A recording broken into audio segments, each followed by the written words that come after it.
Assalamualaikum warahmatullahi wabarakatuh. Perkenalkan, nama saya Imelda Ramandani. Saya mahasiswa dari Fakultas Hukum Universitas Merdeka Pasuruan semester 3B. Di sini saya akan memaparkan materi hukum Islam tentang implementasi konun tentang hukum jinayat di Aceh. Konun jinayat ini mengatur tentang jarimah, yaitu tindakan yang dilarang dalam syariat Islam, yang meliputi homer yakni minuman keras, maisir yakni judi, holwat yakni mesum, ikhtilat yakni berciuman dan bermesraan, zina yakni melakukan bersetubuh tanpa adanya ikatan pernikahan, pelecehan seksual, pemerkosaan, liwat atau gay, musahakoh atau lesbian, dan kozaf atau menuduh orang melakukan zina. Konun jinayat memberlakukan kebijakan hukum cambuk sebagai keseriusan pemerintah daerah dan masyarakat Aceh untuk melaksanakan syariat Islam secara utuh. Yang pertama, saya akan memaparkan rumusan masalah terlebih dahulu. Apa yang dimaksud dengan konun jinayat atau hukum jinayat di Aceh, dan apa saja tindakan yang dilarang dalam syariat Islam. Yang kedua, bagaimana proses implementasi konun jinayat di Aceh khususnya terkait dengan hukuman cambuk, dan apakah terdapat perbedaan signifikan dalam pelaksanaannya bagi pelaku yang beragama Islam dan pelaku yang non-Islam. Dan yang terakhir, apa dampak pemberian hukuman cambuk dalam konun jinayat terhadap perilaku dan pemahaman masyarakat Aceh terhadap syariat Islam, serta bagaimana hal ini mempengaruhi norma sosial dan budaya di wilayah tersebut. Adapun tujuannya, yakni memahami esensi dan ruang lingkup konun jinayat di Aceh.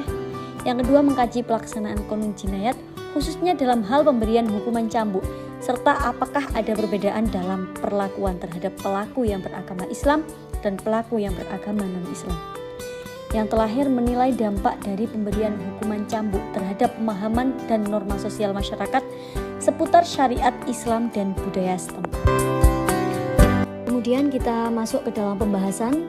Dalam Konun Aceh nomor 6 tahun 2014 tentang hukum jinayat, telah dijelaskan bahwa hukum jinayat ini adalah hukum yang mengatur tentang jarimah dan ukubat. Jarimah di sini merupakan perbuatan yang dilarang oleh syariat Islam yang dalam konun ini diancam dengan ukubat hadud atau takzir. Sedangkan ukubat sendiri adalah hukuman yang dapat dijatuhkan oleh hakim kepada pelaku jarimah. Dari hal tersebut, hukum jinayat dalam konun ini berisikan penjelasan terkait pelaku jarimah dan sanksi yang ditetapkan. Proses implementasi konun jinayat di Aceh melibatkan beberapa langkah dan prosedur, terutama terkait dengan hukuman cambuk.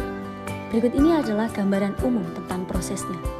Ketika ada laporan atau pengaduan terkait pelanggaran yang mungkin mencakup hukuman cambuk, pihak berwenang di Aceh seperti polisi atau Badan Eksekutif Syariat Islam Aceh akan memulai penyelidikan. Jika ada bukti yang cukup untuk mendukung tuduhan pelanggaran konun jinayat, maka proses hukum ini akan dimulai. Terdakwa akan dihadapkan ke pengadilan syariat untuk mempertanggungjawabkan perbuatannya. Pada tahap ini, pelaku memiliki hak untuk membela diri. Jika terdakwa dinyatakan bersalah dan dihukum cambuk, hukuman ini biasanya dilaksanakan secara terbuka di depan umum, dengan pelaksanaan yang sesuai dengan aturan syariat Islam. Hukuman cambuk sering dilaksanakan dengan menggunakan cambuk atau rotan dengan jumlah cambukan yang sesuai dengan hukuman yang dijatuhkan oleh pengadilan. Kemudian dalam Konun Aceh nomor 6 tahun 2014 tentang hukum jinayat dalam pasal 5 menjelaskan secara rinci siapa yang tunduk pada hukuman berdasarkan konun jinayat di Aceh, yaitu yang pertama setiap orang beragama Islam yang melakukan jarimah di Aceh, yang kedua setiap orang beragama bukan Islam yang melakukan jarimah di Aceh bersama-sama dengan orang Islam dan memilih serta menundukkan diri secara sukarela pada hukum jinayat. Yang ketiga, setiap orang beragama bukan Islam yang melakukan perbuatan jarimah di Aceh yang tidak diatur dalam kitab undang-undang hukum pidana atau ketentuan pidana di luar KUHP, tetapi diatur dalam konun ini. Yang keempat, badan usaha yang menjalankan kegiatan usaha di Aceh. Dari pasal 5 tersebut dapat kita lihat dalam praktiknya, pelaksanaan hukuman cambuk cenderung berlaku sama bagi pelaku yang beragama Islam dan pelaku yang beragama non-Islam. Konun jinayat ini tidak membedakan antara pelaku yang beragama Islam dan pelaku yang beragama non-Islam ketika mereka melakukan pelanggaran terhadap ketentuan-ketentuan hukum syariat Islam. Namun, ada kasus-kasus di mana non-Muslim di Aceh telah meminta dispensasi dari hukuman cambuk berdasarkan agama mereka. Dan kadang-kadang permintaan ini diberikan pertimbangan khusus. Adapun dampak penerapan hukuman cambuk, yang pertama peningkatan kesadaran terhadap syariat Islam, yang kedua ketakutan dan pematuhan, yang ketiga dampak psikologis, dan yang terakhir pengaruh terhadap budaya lokal. Baik, kesimpulan dari pembahasan tadi, yakni Qonun Jinayat mengatur berbagai tindakan yang dianggap sebagai pelanggaran syariat Islam dan mengenakan hukuman yang keras termasuk hukuman cambuk terhadap pelaku yang melanggar. Beberapa pelanggaran yang diatur dalam Qonun Jinayat ini mencakup minuman keras, judi, zina, homoseksualitas, dan yang lainnya.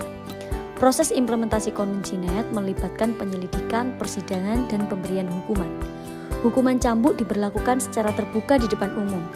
Meskipun hukuman cambuk berlaku sama bagi pelaku yang beragama Islam dan pelaku yang beragama non-Islam, terdapat beberapa pengecualian dalam situasi tertentu.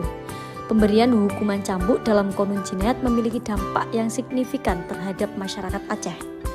Ini meningkatkan kesadaran terhadap syariat Islam, menciptakan ketakutan, dan memiliki dampak psikologis pada individu yang terkena hukuman